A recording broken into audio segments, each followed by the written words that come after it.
Здравейте, маняци! От известно време разполагам с едно от най-добрите устройства, които са излизали тази година.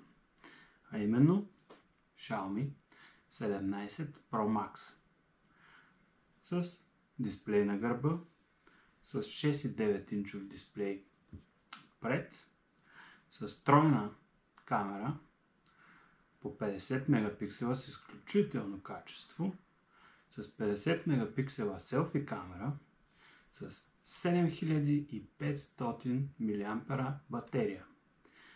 Snapdragon Elite Gen 5, изключително бърз, и ще го сравня с устройството, което ползвам от доста време, а именно Samsung S24 Ultra. Мисля, че са достойна конкуренция. Ако имате някакви по-специални въпроси относно това устройство, моля, запишете в коментарите какво бихте искали да тествам и какво бихте искали да научите за това устройство.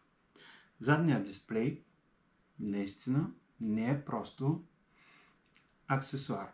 Той е изключително функционален. Има невероятни уиджети, невероятни петове. Може да си слагате собствен десктоп или снимка, която ви е любима. Може да го ползвате за селфи камера. Селфи камерата може да използвате за видеологове. Може да си правите селфита. Може да получавате нотификации. Просто наистина много добро изпълнение. Много добро изпълнение. Също така ще го сравня с още едно много интересно устройство, а именно Xiaomi Fold 4. Отново много добро изпълнение на камерите. 5200 батерия. Snapdragon, много бърз процесор и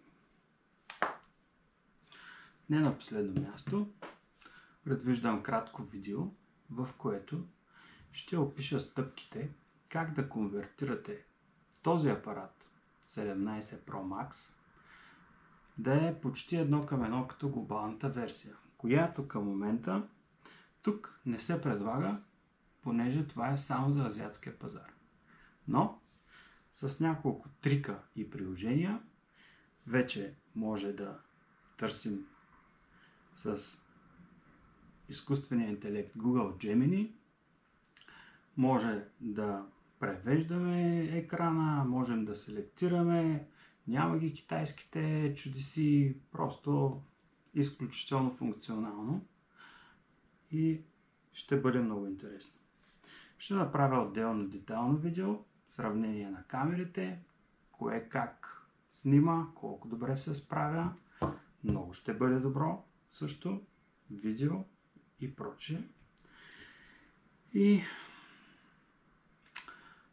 просто препоръчвам ви да се абонирате. Устройството е страхотно.